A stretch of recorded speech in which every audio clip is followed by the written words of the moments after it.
Price எல்லாம்.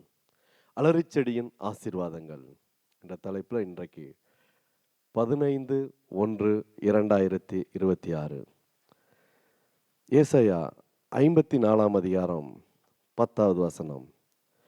என் கிருபை உன்னை விட்டு விலகாமல் இருக்கும். கிருபை உங்களை விட்டு விலகாமல் இருக்கும்.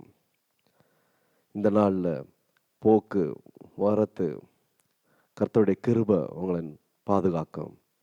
வேலையில் கர்த்தருடைய கிருபை உங்களை தாங்கும். தொழில் வியாபாரத்தில் கர்த்தருடைய கிருபை உங்களை நடத்தும். நீங்கள் எந்த காரியங்கள் எந்த பிரயாசங்கள்லாம் இந்த நாளில் எடுக்கிறீங்களோ அத்தனையிலும் கர்த்தருடைய கிருபை பரிபூரணமாய் உங்களோடு இருந்து செயல்படும். என் கிருபை உங்களை விட்டு விலகாமல் இருக்கும் என்று சொன்ன கர்த்தருடைய இந்த நல்ல வார்த்தை இந்த நாள் முழுவதும் உங்களுக்கு ஆசீர்வாதமாக இருக்கும்படி, இந்த நாள் முழுவதும் தேவன் உங்களுக்கு ஆசீர்வாதத்தை தரும்படி கர்த்தருடைய கிருபை உங்களை வழி நடத்தும். பலவீனத்தில் கர்த்தருடைய கிருபை பூரணமாய் வழங்கும். ஆசீர்வாத நன்மைகள், வேலைகள், போக்கு வரவு, படிப்பின் காரியங்கள், குடும்பம் அனைத்திலையும் கர்த்தருடைய கிருபை உங்களுக்கு நிறைவாக இருந்து பலனை கொடுக்கும். ஜெபிக்கலாமா? எங்கள் அன்பின் பரலோக பிதாவே, இந்த நல்ல ஆசீர்வதிக்கப்பட்ட அரளிச்செடியின் ஆசீர்வாதங்கள் என்ற தலைப்பில் வந்த இந்த நல்ல வார்த்தைக்காக உம்மை துதிக்கிறோம், சோத்தரிக்கிறோம். இந்த வார்த்தையை கேட்ட ஒவ்வொரு குடும்பங்களையும் பிள்ளைகளையும் தகப்பனே நீங்கள் ஆசீர்வதிங்க.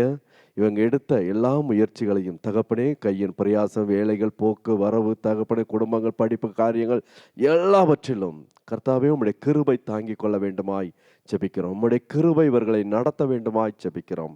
உம்முடைய கிருபை இவர்களோடு இருந்து இந்த வார்த்தை கேட்ட ஒவ்வொருவரோடு இருந்தும் இந்த நாளை தகப்பனே ஆசீர்வாதத்தின் நாளாய், மகிமையின் நாளாய் தகப்பனே நீ மாற்றி ஆசீர்வாத தர வேண்டுமாய் ஜெபிக்கிறோம்.